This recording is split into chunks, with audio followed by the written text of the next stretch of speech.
तर तिकडे धुळ्यामध्ये धुळे शहरासह जिल्ह्याभरात थंडीची लाट वाढतच चालली आहे। जिल्ह्याच्या इतिहासात सर्वात कमी म्हणजे 2.2 अंश सेल्सिअस इतक्या तापमानाची नोंद झाली आहे।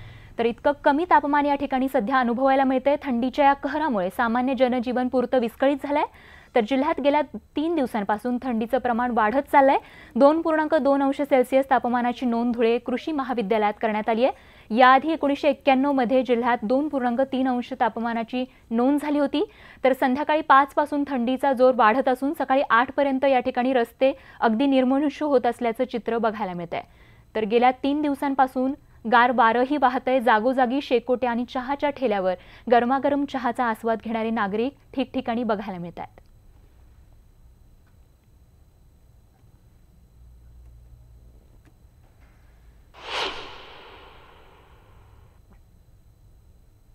आणि आता बीडमधून या क्षणाची एक मोठी महत्त्वाची बातमी आपल्यापर्यंत येत आहे। 7 मुलींच्या पाठीवर जन्माला येणाऱ्या मुलासह आईचा मृत्यू झालेला आहे।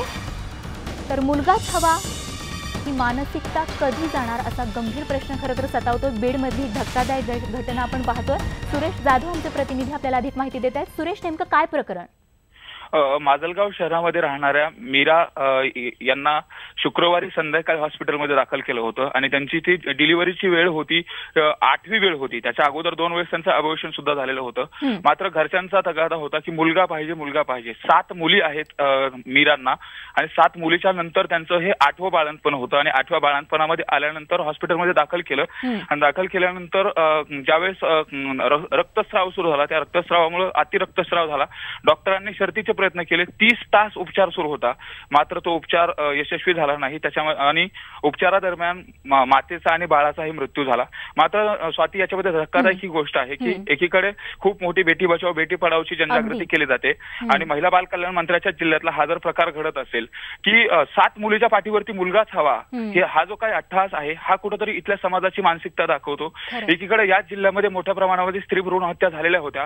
आजही शिरूर कासार तालुक्यामध्ये जर पाहिलं तर इथं मुलीच्या जन्मदराचं प्रमाण पाहिलं तर 823 मुली 1000 मुलांच्या पाठीमागे पाहायला मिळतात आणि हे कुठेतरी प्रमाण वाढल्याचं एक कागदोपत्री दाखवलं जातं। मात्र अशा पद्धतीची जर मानसिकता असेल की 7 आणि पुन्हा मुलगा हवा, त्याच्यामध्ये त्या मातेचाही मृत्यू झाला आणि तो नवजात जो शिशु होता त्याचाही मृत्यू झाला। त्यामुळे धक्कादायक आहे। कुठेतरी ही मानसिकता बदलली गेली पाहिजे आणि यासाठी प्रयत्नही होणं गरजेचं आहे। अगदी सुरेश, अत्यंत दुर्दैवी लाजिरवाणी अशी ही घटना जी या स्त्रीच्या जीवावर बेतली आपण पाहतोय। 7 मुलींच्या पाठीवर जन्माला मुलगाच हवा या खरं तर इच्छेपोटी या बाईचा या ठिकाणी जीव गेल्याचं आपल्याला बघायला मिळते। धन्यवाद।